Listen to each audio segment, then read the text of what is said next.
This is the Bradford home, more commonly referred to in these parts as the Ma Barker house. It was the scene of the 1935 shootout between FBI agents and gangland legend Ma Barker and her son Fred. The infamous duo died in the hail of bullets, but the shootout left the Bradfords, who had rented the home to the Barkers, with the job of patching up more than 2,000 bullet holes. The home sits on prime lakefront property in the tiny Marion County community of Floethe. It has remained in the Bradford family for nearly 86 years, frozen in time and open to the general public only on special occasions.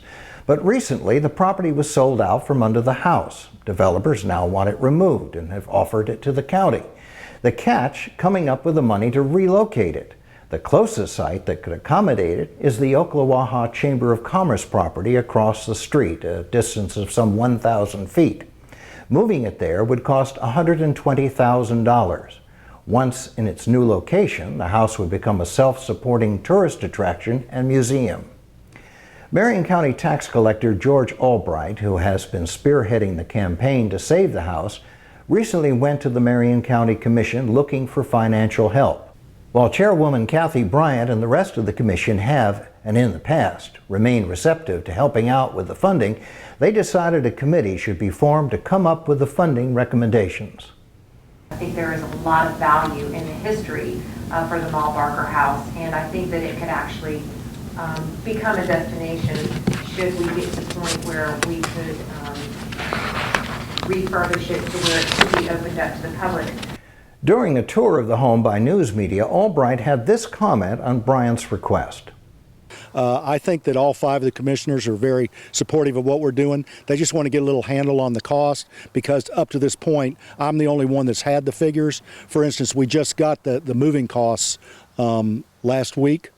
We brought 2 movers on site and we got their bids, and we still don't have a bid from Duke Energy about lifting up the wires. So they just want to see what they're getting into before they start. And if the County Commission fails to fund the relocation?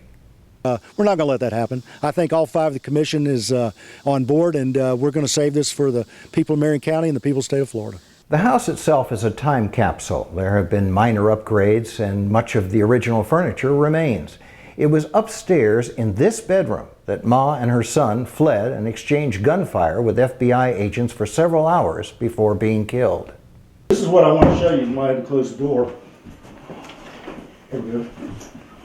And I want you to look when they found the bodies, how much shooting went on in here.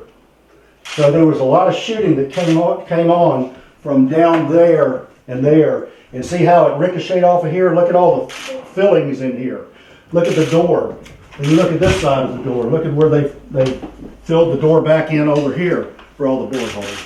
Earlier, during his presentation to the Marion County Commission, Albright revealed some of the artifacts recently discovered on the property by the Central Florida Metal Detectors Association. They found 30 bullets or 30 shell casings from the FBI that were shot in the house, and 2 bullets that were shot out of the house. They asked me to come to Sanford, and they presented me with Fred Barker's pinky ring that was found outside of the house about 50 feet. And it says FGB on it, which we now know was, the middle name was George, is Fred George Barker. Somehow of the 6 weeks he was there, he lost the ring. Since we first aired this story, the Marion County Commission decided against moving the Ma Barker house across the street to the Chamber of Commerce property. Instead, they decided to relocate the home to the Carney Island Recreational and Conservation Area. The house will be cut in half and hauled to the park, where it will sit on a 25-foot high bluff facing Lake Weir. The new location, the commissioners feel, will be more in keeping with its original surroundings. The projected cost, nearly $263,000.